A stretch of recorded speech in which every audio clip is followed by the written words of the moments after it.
अयोध्येत रामलल्लांच्या प्राणप्रतिष्ठा सोहळ्यानिमित्त नगर तालुक्यातील वाळकी येथील श्रीराम मंदिरात विविध धार्मिक कार्यक्रमांचे आयोजन करण्यात आले होते। येथील मंदिरात पहाटेपासूनच भाविकांची रीघ लागली होती। हजारो भाविकांच्या मांदियाळीनं मंदिर परिसर श्रीरामाच्या भक्तिरसात न्हाऊन निघाला। अयोध्येतील श्रीराम प्राणप्रतिष्ठेचा सोहळा थेट स्क्रीनवर दाखवण्यात आला। यावेळी राम नामाच्या जयघोषानं परिसर दुमदुमून गेला। घरोघरी दिवाळी साजरी करण्यात आली। श्रीरामांना 151 भोगांचा नैवेद्य दाखवण्यात आला। वाळकी येथील श्रीराम मंदिरात श्रीराम मूर्ती प्राणप्रतिष्ठानिमित्त नाथसेवाच्या वतीने भव्य धार्मिक कार्यक्रमांचे आयोजन करण्यात आले। सकाळी अभिषेक होम हवन झाल्यानंतर श्रीरामांच्या मूर्तीची पारंपरिक वाद्यांच्या गजरात भव्य मिरवणूक काढण्यात आली। मिरवणुकीत ग्रामस्थ मोठ्या संख्येने सहभागी झाले होते। मिरवणूक येथील मुख्य चौकातील पंचमुखी हनुमान मंदिरासमोर आल्यानंतर महिलांच्या फुगड्यांनी मिरवणुकीत रंगत आली। पंचमुखी हनुमान मूर्तीला भाजपाचे जिल्हाध्यक्ष दिलीप भालसिंग आणि ग्रामस्थांनी पुष्पहार अर्पण केल्यानंतर मिरवणूक श्रीराम मंदिराकडे रवाना झाली। श्रीरामांच्या सभामंडपात वाळकीचे भूमिपुत्र व्याख्याते प्राध्यापक सोमनाथ धोंडे यांनी व्याख्यानातून श्रीराम जन्मभूमी ते प्राणप्रतिष्ठापर्यंतचा इतिहास उपस्थित हजारो भाविकांसमोर उलगडला।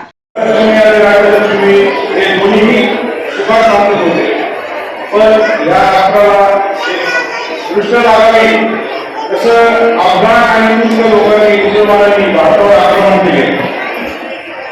1526 साली बांगलांनी या देशावर आक्रमण केलं आणि आपला धर्म, संस्कृती आणि इतिहास येथे पसरवा या उद्देशाने या देशाचे प्रमुख देवळे हे या देशाचे शक्तिस्थान आहे ते उद्ध्वस्त करण्यास सुरुवात। दुपारी 12:30 वाजता अयोध्येतील प्राणप्रतिष्ठा सोहळ्याचे थेट स्क्रीनवर प्रक्षेपण दाखवण्यात आले।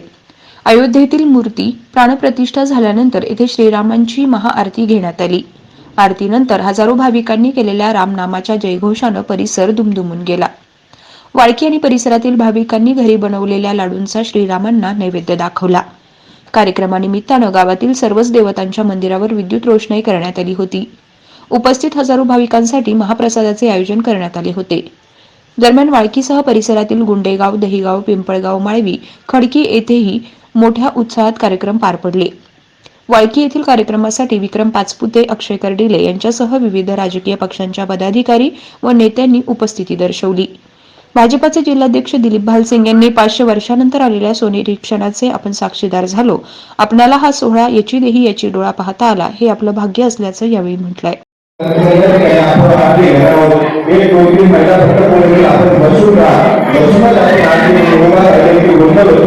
त्यानंतर खूप मोठा प्रमाणात महाप्रसाद त्या ठिकाणी केला आहे। त्यासाठी सोमनाथ सर असतील, त्या ठिकाणी सर्व नागसेवक आपल्यासाठी परिश्रम घेत आहेत। एक दोन पावलं पुढे गेल्यानंतर त्याच्या आजी होत्या, ती आजी त्याच्या मैत्रिणीला सांगायला लागली, मी तुला म्हटलं होतं या पोराच्या डोक्यावर परिणाम झाला म्हणून। इथं आमची आजपर्यंतच्या इतिहासामध्ये एक झाली की आम्ही फक्त बोला हो म्हणत गेलो आणि बऱ्याच समाजाने आमच्या डोक्यावर तरी परिणाम करून ठेवला, आमचं आम्हाला कळून नाही आलं, म्हणून आज तुमच्याकडे इतिहास मांडण्यासाठी मला गरजेचं वाटतं। प्रभू श्री रामचंद्र, प्रभू श्री रामांचे दोन मुलं, एक म्हणजे लव आणि दुसरा कुश। प्रभू श्री रामचंद्रांनी त्यांच्या शेवटी ज्या वेळेच्या शरीरमध्ये स्वतःच्या प्राणाचा त्याग केला, त्यावेळेस अयोध्या ही पूर्णपणे उजाड होऊन गेली। अयोध्यामध्ये राम नाही, अयोध्यामध्ये काही अर्थच राहिला नाही आणि मग त्यांचा दुसरा मुलगा कुश यांनी प्रभू श्री रामचंद्रांचं अयोध्येमध्ये मंदिर उभा केलं। अतिशय भव्य मंदिर उभा केलं आणि पुन्हा एका अयोध्येला शोभा आली, ते कुश मंदिर उभा केलेलं आणि जवळजवळ त्यावेळेस आज अयोध्येत होणाऱ्या श्रीराम प्राणप्रतिष्ठा सोहळा इथं वाळकी गावामध्ये खूप मोठ्या उत्साहात साजरा होतोय। आम्ही महिला भगिनींनी खूपच उत्स्फूर्तपणे यामध्ये भाग घेतला होता। महानैवेद्य इथं मोठ्या प्रमाणात तयार करण्यात आला। 56 भोग म्हणतो आपण, पण 56 भोगपेक्षाही जवळजवळ 151 पदार्थांपेक्षा जास्त पदार्थ आमच्या सर्व महिला भगिनींनी तयार केले होते। त्यामध्ये वेगवेगळ्या प्रकारचे फळं होते, त्याच्यानंतर जुने पण पदार्थ होते, लाडू, करंजी, अनारसे, चकली, त्याच्यानंतर वेगवेगळे ड्रायफ्रूट्स होते आणि नवीन पदार्थांचाही यामध्ये समावेश होता. आमच्या महिलांना काहींना नवीन पदार्थ येत नव्हते, तर त्यांनी अक्षरशः यूट्यूबला पाहून ते पदार्थ तयार केले आणि खूपच उत्स्फूर्तपणे यामध्ये सहभाग घेतला. आणि खरंच या महिलांचा आम्हा महिलांचा यामध्ये सहभाग पाहून खरंच खूपच आनंद होत आहे. आणि हा सोहळा खरंच खूप छान आणि खूपच चांगल्या प्रकारे इथं संपन्न झाला. 22 जानेवारीचा हा जो दिवस आहे, अयोध्येमध्ये जो सोहळा सन्माननीय मोदीजी साहेब यांनी जो केलेला आहे, त्याच पद्धतीने आज इथे वाळकी या ग्रामीण भागात नक्कीच अयोध्या अवतरली असं म्हणायला काही वावगं ठरणार नाही. या कार्यक्रमासाठी 8 दिवसापासून सर्व नाथ भक्त अतिशय जोमाने परिश्रम करतात. रात्रंदिवस कष्ट करून त्यांनी मंदिराची सजावट, शोभेचं दारू काम, तसेच महाप्रसादाचं आयोजन अतिशय चांगल्या पद्धतीने करतायत. आज या ठिकाणी आम्हाला अपेक्षा नव्हती की इतकं पब्लिक जमेल, पण आज जवळजवळ 5 ते 6 हजार लोकांचा प्रसाद घेतला आणि अतिशय उत्तम प्रकारचा प्रतिसाद आपल्याला या गावातून भेटतोय. जे महाराजांनी कार्य दाखवून दिले त्या कार्याचा बरोबर तंतोतंत सर्व नाथ भक्त काळजी घेतात आणि असाच कार्यक्रम खूप मोठा हो याच्यातून बरेचशा म्हणजे जे तरुण नागरिक आहेत, तरुण जे मुलं आहेत, सगळे आहेत अतिशय जोमाने कार्य करतात आणि असंच कार्य पुढे चालू राहील अशी मी माझ्या सद्गुरू महेंद्रनाथांनी प्रार्थना करतो. वर्णन करायला शब्द नाही आहेत. हजारो नाथ भक्त जे अनेक त्यामधील व्यसनी होते, काही वायाला गेलेले होते, या सर्वांना एकत्रित करून तात्यांनी म्हणजेच महेंद्रनाथजींनी हे नाथकार्य केलं. आणि आज या ऐतिहासिक अशा दिवसामध्ये अयोध्येमध्ये जो प्राणप्रतिष्ठा सोहळा संपन्न होत आहे, त्यानिमित्ताने प्रभू रामचंद्रांच्या आणि सद्गुरू महेंद्रनाथांच्या आशीर्वादाने वाळकी या ठिकाणी म्हणजेच श्री क्षेत्र वाळकी या ठिकाणी प्रति अयोध्या अवतरली असं म्हणणं काही वावगं ठरणार नाही. आणि बरोबर गेल्या 1 वर्षापूर्वी म्हणजे आज 1 वर्ष झालं आपण या मंदिरामध्ये अतिशय भव्य दिव्य अशा थाटामाटामध्ये 40-50 हजारांच्या भाविकांच्या गर्दीमध्ये स्वामी राघवेंद्र पीठाचे सुबुधेंद्र तीर्थ यांच्या पावन हस्ते श्रीरामांच्या तसेच स्वामी राघवेंद्रांची आणि सद्गुरू महेंद्रनाथांची मूर्ती स्थापन केली. आणि आज त्याला बरोबर 1 वर्ष पूर्ण झालेलं आहे. आणि आज 1 वर्ष पूर्ण होताच अयोध्येमध्येही श्रीरामांची भव्य दिव्य अशी ऐतिहासिक मूर्ती बसलेली आहे. माननीय पंतप्रधान नरेंद्र मोदीजी यांच्या हस्ते आजही सर्व भाविकांसाठी जवळजवळ 6 ते 7 हजार भाविकांसाठी या ठिकाणी महाप्रसादाचं आयोजन केलेलं होतं. नाथांच्या कृपेने, सद्गुरू महेंद्रनाथांच्या प्रेरणेने हे कार्य दिवसेंदिवस असेच वृद्धिंगत होत राहणार आहे. आम्हाला त्यांच्या चरणी एवढीच प्रार्थना करायची आहे सर्व गुरुबंधू भगिनींच्या वतीने की सतत त्यांच्या चरणाचा दास म्हणून राहू देण्यास त्यांनी आशीर्वाद द्यावा आणि त्यांचं जे कार्य आहे, त्यांनी जो उभारलेला झेंडा आहे तो असाच फडकावत ठेवण्याची शक्ती द्यावी अशी प्रभू रामचंद्रांच्या चरणी, सद्गुरूंच्या चरणी, सद्गुरू देवेंद्रनाथांच्या, सद्गुरू स्वामींच्या आणि महेंद्रनाथांच्या चरणी प्रार्थना करतो आणि आपणा सर्वांना या पावन दिवसाच्या शुभेच्छा देतो. धन्यवाद. पाहूया या कार्यक्रमाची काही क्षणचित्रे.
मुझे चढ़ गया मुझे चढ़ गया मुझे चढ़ गया भगवा रंग रंग मुझे चढ़ गया भगवा रंग रंग जिसे देख जमाना हो गया रंग से ओढ़ के नाचे बदन मुझे चढ़ गया भगवा रंग रंग मुझे चढ़ गया भगवा रंग रंग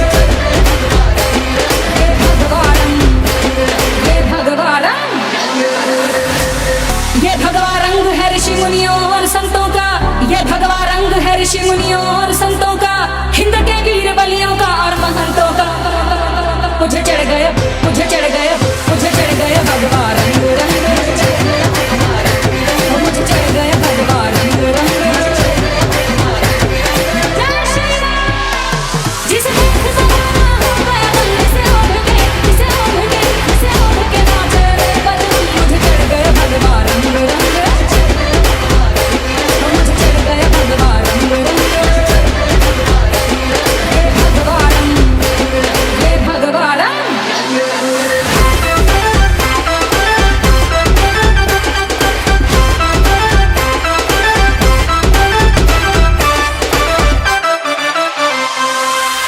ये वो रंग है जो श्री राम जी के मन को भाया है, ये वो रंग है जो श्री राम जी के मन को भाया है। अवध को छोड़ते समय प्रभु ने तन रंगाया। मुझे चढ़ गया मुझे चढ़ गया मुझे चढ़ गया भगवा रंग रंग मुझे चढ़ गया भगवा रंग रंग जिसे देख जमाना हो गया रंग से ओढ़ के नाचे बदन मुझे चढ़ गया भगवा रंग रंग मुझे चढ़ गया भगवा रंग रंग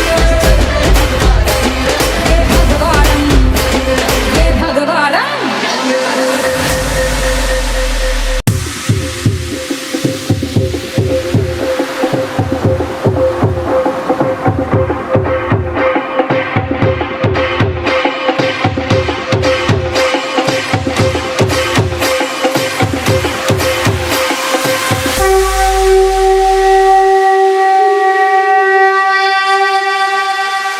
जय श्री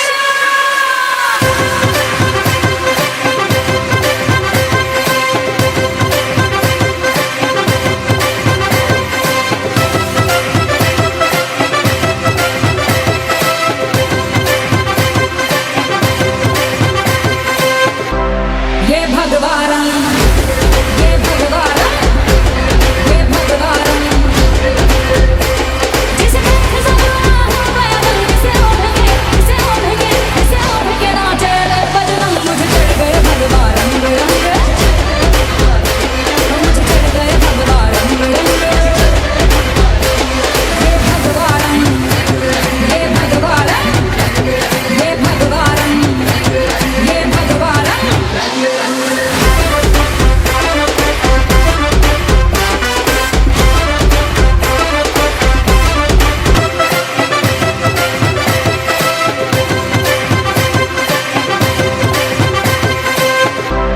ये भगवा रंग ये भगवा रंग ये भगवा रंग जिसे देख जमाना हो गया रंग से ओढ़ के नाचे बदन मुझे चढ़ गया भगवा रंग रंग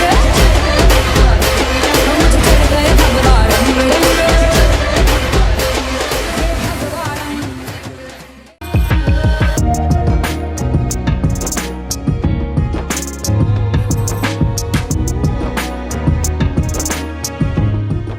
जिल्ह्यातल्या महत्त्वाच्या बातम्या जाणून घेण्यासाठी आजच आपल्या आवडत्या नगर संघर्ष न्यूज सबस्क्राईब करा व त्या शेजारील बेल आयकॉनला क्लिक करा व इंस्टाग्राम व शेअर चॅटला फॉलो करा.